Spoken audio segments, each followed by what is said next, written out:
அனைவருக்கும் வணக்கம். சற்று முன்பு தமிழக அரசு இன்று வெளியிட்டுள்ள 10 முக்கியமான அறிவிப்புகள் என்னென்ன என்பதை பற்றி தான் நம்ம இந்த வீடியோவில் பார்க்க போகிறோம். ஸோ முடிந்தளவுக்கு இந்த வீடியோவை ஸ்கிப் பண்ணாமல் முழுமையாக பாருங்கள். இந்த வீடியோக்குள்ளே போகிறதுக்கு முன்னாடி இந்த வீடியோக்கு ஒரு லைக் பட்டனை ப்ரெஸ் பண்ணிடுங்க. நீங்கள் இது வரைக்கும் என்னோட சேனலை சப்ஸ்கிரைப் பண்ணாமல் இருந்தீங்கன்னா மறக்காமல் சப்ஸ்கிரைப் பண்ணிக்கோங்க. கூடவே அந்த பெல் சிம்பிளையும் மறக்காமல் கிளிக் பண்ணிக்கோங்க. சரி வாங்க இப்போ நாம் வீடியோக்குள்ளே போகலாம். முதல் அறிவிப்பு: அரசு மற்றும் அரசு உதவி பெறும் பள்ளி, தனியார் பள்ளி மாணவர்களுக்கான காலாண்டு தேர்வு அட்டவணை வெளியிடப்பட்டுள்ளது. 6 முதல் 10ஆம் வகுப்பு மாணவர்களுக்கு செப்டம்பர் 20 முதல் 27ஆம் தேதி வரை காலாண்டு தேர்வு நடைபெற உள்ளது. 12 மற்றும் 11ஆம் வகுப்பு மாணவர்களுக்கு செப்டம்பர் 19ஆம் தேதி முதல் 27ஆம் தேதி வரை காலாண்டு தேர்வு நடைபெறும். செப்டம்பர் 28ஆம் தேதி முதல் அக்டோபர் 2ஆம் தேதி வரை காலாண்டு விடுமுறை விடப்படும் என ஏற்கனவே ஆண்டு நாட்காட்டியில் கூறப்பட்டுள்ளது. இரண்டாவது அறிவிப்பு: தமிழகத்தில் புதிதாக விண்ணப்பித்தவர்கள் சுமார் 1 லட்சம் பேருக்கு விரைவில் புதிய குடும்ப அட்டை வழங்கப்படும் என உணவு வழங்கல் அதிகாரிகள் தெரிவித்துள்ளனர். மூன்றாவது அறிவிப்பு: மிலாது நபி பண்டிகைக்கான அரசு விடுமுறை செப்டம்பர் 16ஆம் தேதிக்கு பதிலாக 17ஆம் தேதியை அறிவித்து தமிழக அரசு உத்தரவை பிறப்பித்துள்ளது. 17ஆம் தேதி மிலாது நபி கொண்டாடப்படும் என தலைமை ஹாஜி தெரிவித்துள்ளதால் அரசு விடுமுறை மாற்றி அறிவிப்பு வெளியிடப்பட்டுள்ளது. நான்காவது அறிவிப்பு: பொங்கல் பண்டிகைக்கான ரயில் டிக்கெட் முன்பதிவு நாளை மறுநாள் முதல், அதாவது செப்டம்பர் 12ஆம் தேதி முதல் தொடங்குகிறது. ஜனவரியில் பொங்கல் பண்டிகை கொண்டாடப்படும் நிலையில் முன்பதிவை தெற்கு ரயில்வே அறிவித்துள்ளது. ஐந்தாவது அறிவிப்பு: தமிழ்நாட்டில் குரங்கம்மை பாதிப்பு யாருக்கும் கண்டறியப்படவில்லை என அமைச்சரான மா. சுப்பிரமணியன் பேட்டியளித்துள்ளார். டெங்கு காய்ச்சலால் இதுவரை 5 பேர் உயிரிழந்ததாகவும் அமைச்சர் கூறியிருக்கிறார்.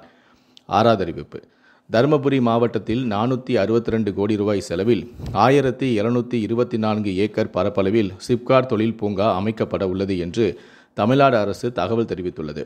சுற்றுச்சூழல் அனுமதி கோரி ஒன்றிய சுற்றுச்சூழல் காலநிலை மாற்ற அமைச்சகத்திடம் விண்ணப்பித்துள்ளது சிப்காட் நிறுவனம். தருமபுரியில் அமைக்கப்பட உள்ள இந்த சிப்காட் தொழில் பூங்கா மூலம் 18,300 பேருக்கு வேலைவாய்ப்பு கிடைக்கும் என தகவல்கள் வெளியாகியுள்ளது.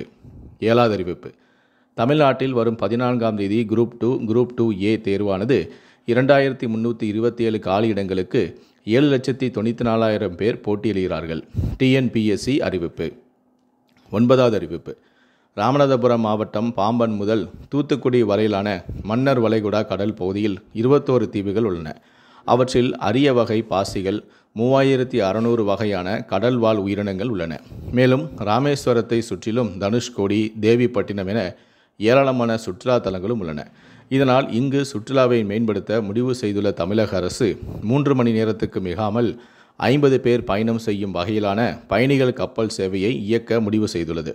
அதன்படி கப்பல் சேவையை இயக்க விருப்பமுள்ள நிறுவனங்கள் விண்ணப்பிக்கலாம் என தமிழ்நாடு கடல்சார் வாரியம் அறிவித்துள்ளது.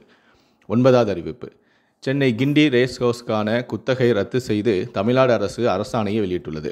கிண்டி ரேஸ்ஹவுஸ் இடத்தை சென்னை மாவட்ட ஆட்சியர் கையகம் செய்யவும் தமிழ்நாடு அரசு உத்தரவிட்டுள்ளது. ரேஸ்ஹவுஸில் உள்ள அசையும் சொத்துக்கள் அகற்றுவது தொடர்பாக 14 நாட்களுக்குள் முறையிடலாம் என்றும் தெரிவித்துள்ளது. கடைசியாக 10வது அறிவிப்பு: சிவகங்கை மாவட்டம் கீழடி அருங்காட்சியகத்திற்கு இன்று மற்றும் நாளை செப்டம்பர் 10 மற்றும் 11ஆம் தேதி விடுமுறை அறிவிக்கப்பட்டுள்ளது. இன்று வழக்கமான வார விடுமுறை மற்றும் நாளை இமானுவேல் சேகரன் நினைவு தினத்தை ஒட்டி மாவட்ட நிர்வாகம் ஏற்கனவே அறிவித்துள்ள விடுமுறையால் தொடர்ந்து 2 நாட்களுக்கு அருங்காட்சியகம் செயல்படாது என தெரிவிக்கப்பட்டுள்ளது. இந்த 10 அறிவிப்புகளை பற்றி உங்களுடைய கருத்துக்களை கீழே இருக்கக்கூடிய கமெண்ட் செக்ஷனில் மறக்காமல் சொல்லுங்கள். முடிந்தளவுக்கு இந்த வீடியோவை மற்றவங்களுக்கும் ஷேர் பண்ணுங்கள். மேலும் இது போன்ற பல வீடியோக்களை பார்க்கணும் அப்படின்னு நினச்சிங்கன்னா மறக்காமல் சேனலை சப்ஸ்கிரைப் பண்ணுங்கள். நன்றி, வணக்கம்.